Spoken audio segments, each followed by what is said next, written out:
SK कुकिंगमध्ये तुमचं स्वागत आहे. माझ्याकडे इडलीचं पीठ उरलं आहे. काल इडली बनवलेली, त्याचं पीठ उरलं आहे एवढं.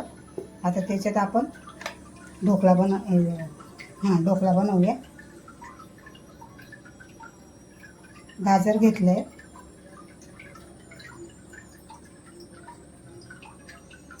दुधी आहे,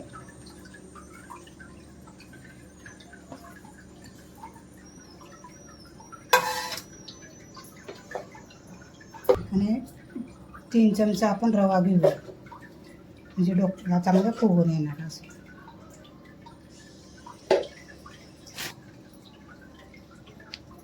जिरा टाकते अर्धा चमचा भरून. असं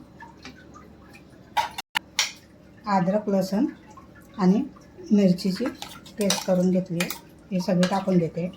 जेवढं तुम्हाला तिखट पाहिजे त्या हिशोबाने तुम्ही टाका. एक राहून घेते. कोथिंबीर टाकूया, धुवून घेतले, कापून घेते.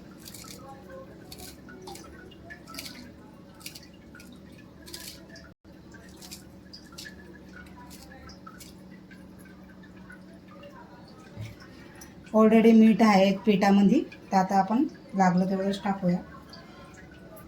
मिक्स करून घेऊया चांगलं.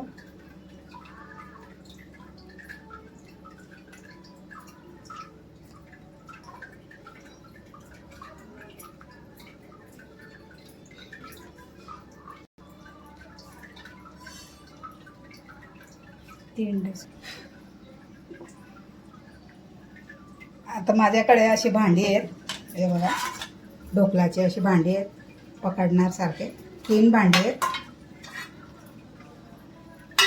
आता मी तिघांमध्ये जेवढं बसेल तेवढं टाकते.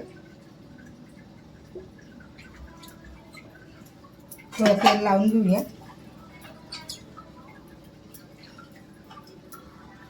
चटका लागणार नाही म्हणून हे आपण पकडून काढू शकतो.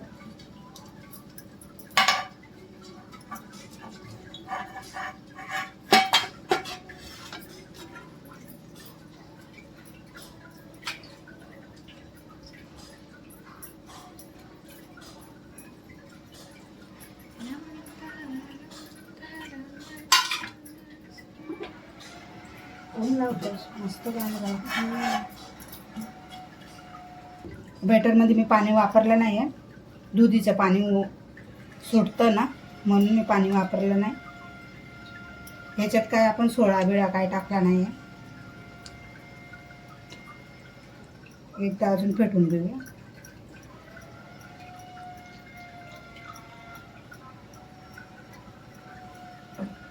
डायरेक्ट फ्रीजमधून काढून मी तयार करते. फ्रीजमध्ये ठेवलं होतं.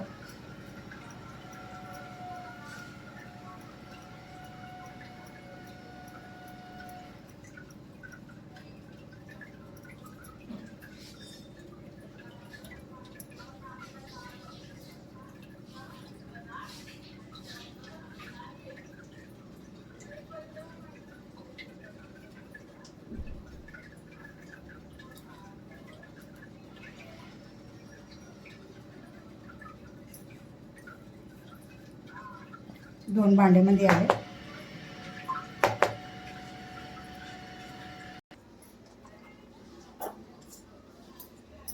आपण काळी मिरी टाकूया थोडीशी वरून.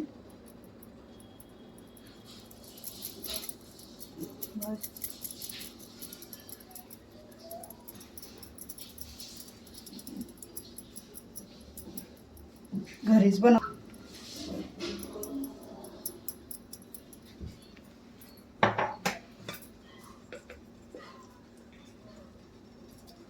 जिरा पावडर टाकूया.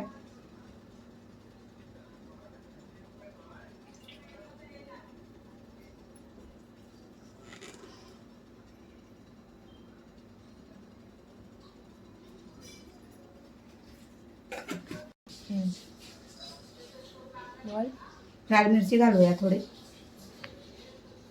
खायला पण छान वाटते आणि दिसायला पण छान दिसते.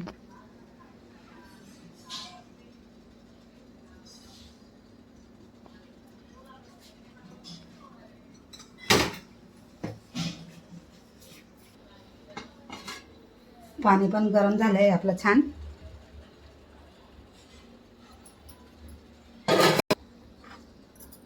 इथे पकडायचं आणि ठेवायचं.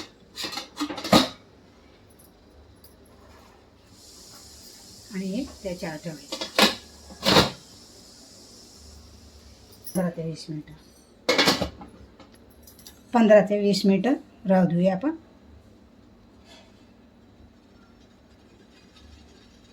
बघूया आपले 20 मिनटं झाले.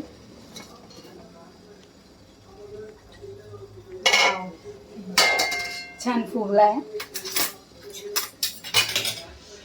टाकून बघते. टाक. व्यवस्थित झालंय, लागत नाही. आता बाहेर काढूया. इथे लावते. असे पाणी कसं आता थंड होऊ देऊया. हां आता थोडंसं 5-4 मिनटं 5 मिनटं लागूया, थंड होऊ देऊया. हे बघा छान. अजून थोडंसं गरम गरम आहे. हात लावू शकतो एवढं गरम आहे. तर कापून घेऊया आपण.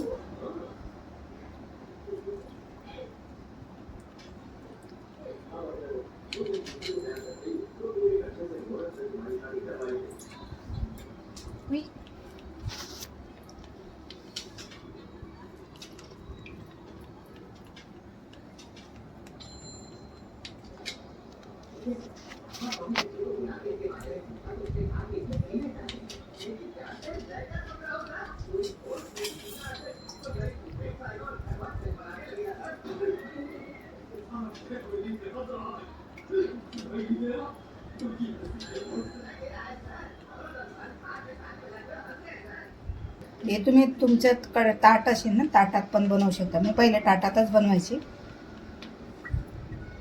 ताटामध्ये बनवू शकता. डबा असेल तुमच्याकडे कुकरचा तर डबामध्ये पण बनवू शकता, जसं तुम्हाला पाहिजे.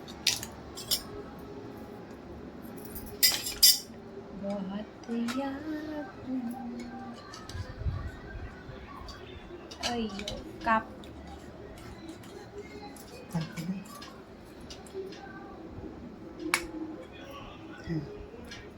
एकदम मस्त असं लुसलुसीत झालंय. छान फुगलाय बघा. आतमध्ये जाली पण आली आहे.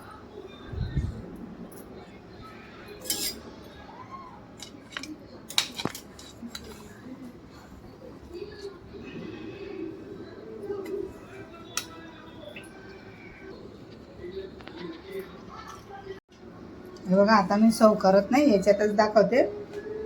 तुम्हाला आमची रेसिपी नक्कीच आवडणार. तुम्ही पण बनवून बघा. लाईक शेअर सबस्क्राईबर करा आणि आमच्या रेसिपीला असाच भरपूर प्यार द्या. कमेंट करा. कमेंट. ह्याच्यात मी इनो सोडा वापरला नाही आहे, कारण की आपलं इडलीचं बेटर आहे ना ऑलरेडी आंबट असतं. आपण मीठ टाकूनच बनवतो, म्हणून मी मीठ पण जास्त घातलं नाही. रवा टाकला म्हणून मीठ घातलं आहे. एकदम मस्त बनलं आहे. शेजवान चटणी बरोबर पण खाऊ शकता. खोबऱ्याची चटणीमध्ये पण छान लागणार. आमच्याकडे खोबऱ्याची चटणी उरली, त्याच्यासोबत खाणार. थँक्यू.